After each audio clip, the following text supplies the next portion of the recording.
There's mounting pressure toward Senate Democrats to end the legislative filibuster that essentially will destroy any and all attempts for Democratic lawmakers to pass policies that we desperately need right now. Now, despite the clear efforts by Republicans to serve as obstructionists for any type of legislative agenda that congressional Democrats might have, or legislative agenda that Joe Biden himself might have, unfortunately, Biden is still delusional about the possibility of bipartisanship and working with these obstructionists in order to get the job done. We know this because his press secretary straight up said it during the latest White House press briefing. Let's watch. Senator McConnell and Senator Schumer have been going back and forth over discussions when it comes to a power sharing situation. Obviously, the sticking point has been the filibuster. Are you concerned that those negotiations could potentially delay the president's legislative agenda, his nominees, and then also, does the president still oppose overturning the legislative filibuster like he did in that interview with the New York Times? Sure. Well, the president's position hasn't changed, but I will say he's conveyed in conversations with both now Leader Schumer and Senator McConnell that they need to have their conversations, of course, but he is eager to move his rescue plan forward. He is eager to get relief to the American public. He wants to work with both of them to do exactly that, and he wants it to be a bipartisan bill. So that is his objective. So his position hasn't changed. He opposes overturning the legislative filibuster? He has spoken to this many times. His position has not changed. Joey B, you got to get it together, bro. You got to get it together. They are not interested in bipartisan deals. I respect that he still has this optimism that I feel is impossible for most people, myself included, to have. But remember, Mitch McConnell is the type of Republican senator that will look at a bill that expands voting rights and he'll refer to it as socialism. These are not reasonable people who are interested in working side by side with Democratic lawmakers in order to do what's in the best interest of the American people. And before I open it up to the panel, I just want to read two graphics from an excellent piece in New York Magazine by Eric Levitz. He writes, when the Democratic Party lost Congress back in 2010, many of its core constituencies were left holding IOUs. Labor left the Obama era without card check. Climate hawks got neither cap nor trade. Immigrants, rights groups never collected on their promised path to citizenship, and advocates for gun control and myriad of other progressive causes were similarly stifled or stiffed. Now, obviously that was during the Obama administration. Things did not get better after that. In the years since, for instance, the party's debts to the coalition have only mounted. Among other things, Joe Biden enters office having promised to raise the federal minimum wage to $15 an hour, enact a wide array of collective bargaining reforms, pass a new Voting Rights Act, grant statehood to Washington, D.C., and put the United States on a path to net zero carbon emissions by 2020. Senate Democrats need to nuke the filibuster, and Biden needs to be supportive of that. Panel, change my mind, if you want to. Go ahead, Adrienne, if you'd like to. Well, I would say that I definitely think that Biden is from a different generation, and I'm not going to try to change your mind, because the thing is, I don't think he realizes that this whole thought of decorum and the things that we had gentlemen's agreements over, that went out the door largely with the Trump administration, and now we have, a significant number of whack jobs, and also people who are definitely engaging in absolutely insidious, very I want to say undemocratic principles, and there are a lot of problems going on, and so you cannot just try to reach across the aisle. It is not going to be effective. This is a whole new breed of politician, and unfortunately, I don't think Biden is realizing that. Yeah, so I very much agree with points that both of you just made. First of all, I think, Anna, you made the point that I think is really important for all of us to just remember in the front of our minds. People in this country are suffering. We are on the precipice of 500,000 people dying of this horrible pandemic. There's an incredible transference of wealth and power to the 1%, specifically tech oligarchs, which is very much in my wheelhouse. However, what I do want to say about the filibuster is I, of course, personally support it being revoked because we have to fight. We have to fight for progressive voices and progressive values, which are actually supported by the majority of American people. However, I do just want to open up this possibility that Biden so far, in terms of a policy agenda, has been bold and quite progressive. I've been very, very happy about that direction so far. I'm wondering whether the unity that he sort of claimed in his speech and he's rhetorically putting out is a way of framing things, in such a way so that the American population sees Biden as a unifying figure, and then politically behind the scenes, there can be mechanisms of enacting some of this legislation. Because I think it's just extremely important to point out what got us to Trump to begin with, which is the feeling, justifiably by many people, that elites and government and governmental institutions and their corruption by corporations, by corporate buyouts and corporate influence made people say, hey, this is a corporate duopoly, and we're just gonna try this, populist, I don't even know how to describe Trump any longer. We're just gonna go that route because we don't know what else to do. So it's time for Biden to show that government can stand for people. The question is what is the mechanism of achieving that, given the stranglehold on our politics over such a long period of time? So I would agree with you on, some of the proposals coming from Joe Biden. His executive order, which was announced today, regarding the ability for people to file for unemployment if they refuse to work as essential workers, putting their lives and their health at risk.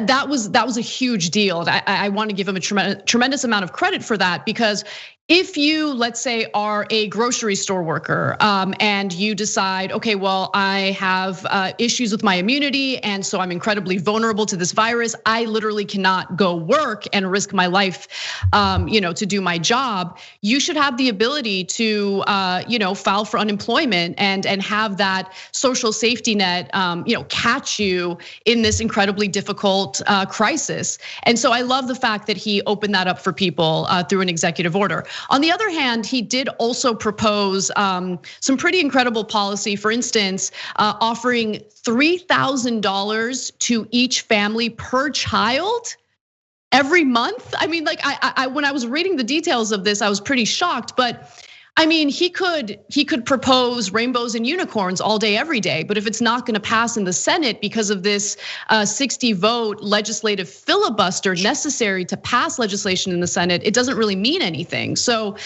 I just think that setting the rules straight, the procedural rules from the very beginning, and not allowing the Republican Party to use these arbitrary rules to their advantage is of the essence. It's the most important thing for Democrats to focus on right now in the Senate.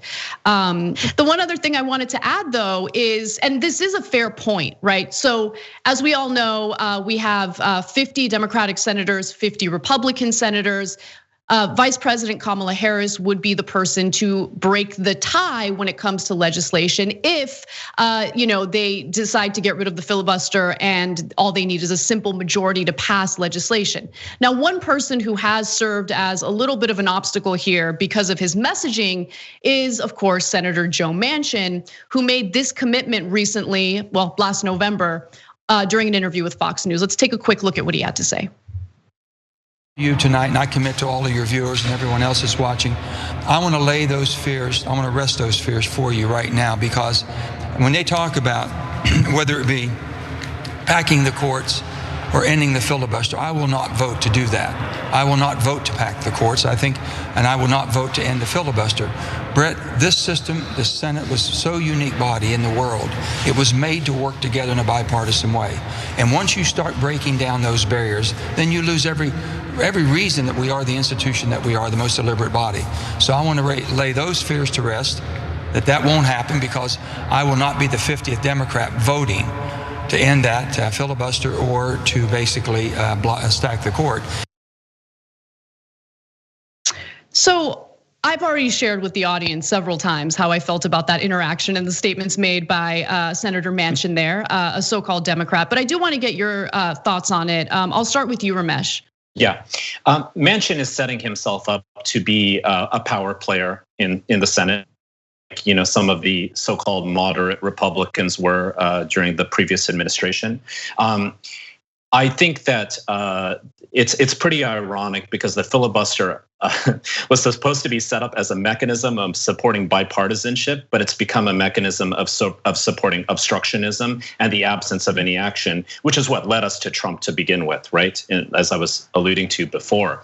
So I think the key thing here is to be tactical and strategic here. This is just my belief in it. Use the brand of unity, propose pretty incredible legislative ideas, and figure out mechanisms of enacting them. And I think that's what we're zeroing in on. So, you know, Senator Sanders, who we all love, has talked explicitly about reconciliation as a way to reconcile multiple bills. You know, a bill supported by the House at just majority, a 51-50 bill. Hopefully, we can convince Manchin or get someone else on board or scare Manchin. And then reconciling the two bills using kind of a budget process. That could be a mechanism of doing this. But more than ever, Biden recognizes, I think he does, at least rhetorically, that you have to be bold and you have to be progressive at this time. If not now, when will it ever happen?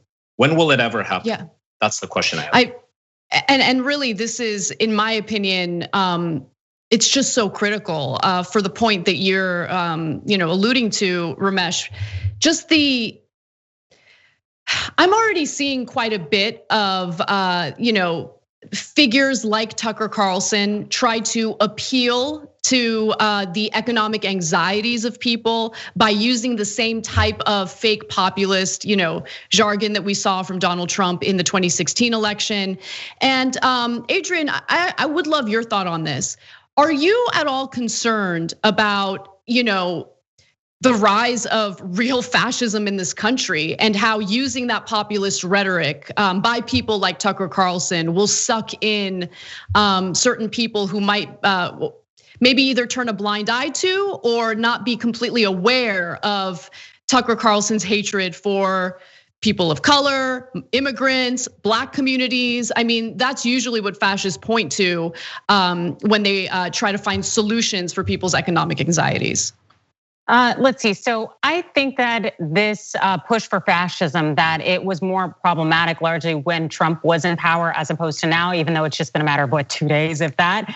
But still, the fact that we saw so many people run and flee from him and those associated with him after the rush on the Capitol, and the fact that it wasn't just people that fled, it was also capitalism that fled, where you had so many companies pulling out their sponsorship, their support, and we saw those consequences really come to fruition, even if just in the initial stages. And because capitalism is largely king here, I think that a lot of these people who were pro-fascist and really pushing that agenda will start to push or to pull back, because they realize there are going to be significant consequences, in addition to just the consequences on the ground, where we had people who are now facing felony charges and arrests for rushing the Capitol, and their contributions, where there's a potential that they will be held to account.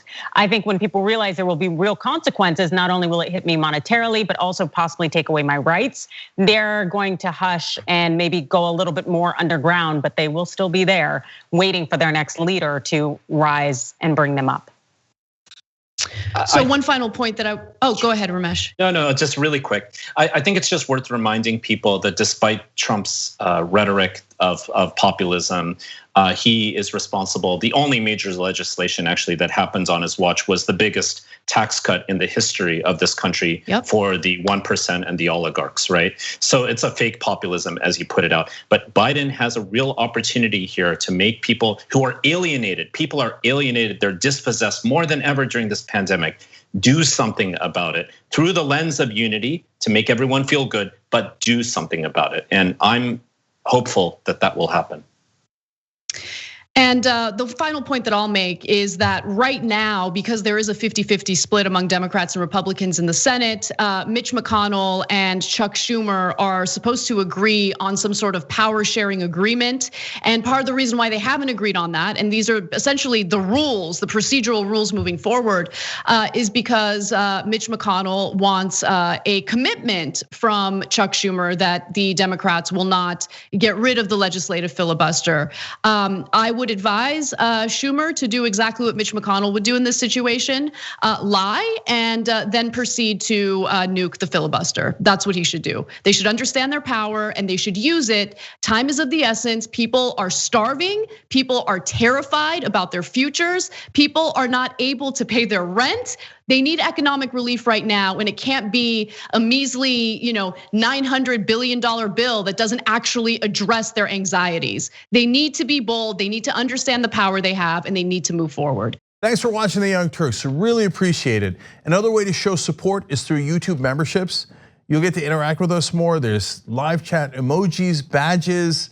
You've got emojis of me, Anna, John, JR, so those are super fun. But you also get playback of our exclusive member-only shows and specials right after they air. So all of that, all you gotta do is click that join button right underneath the video. Thank you.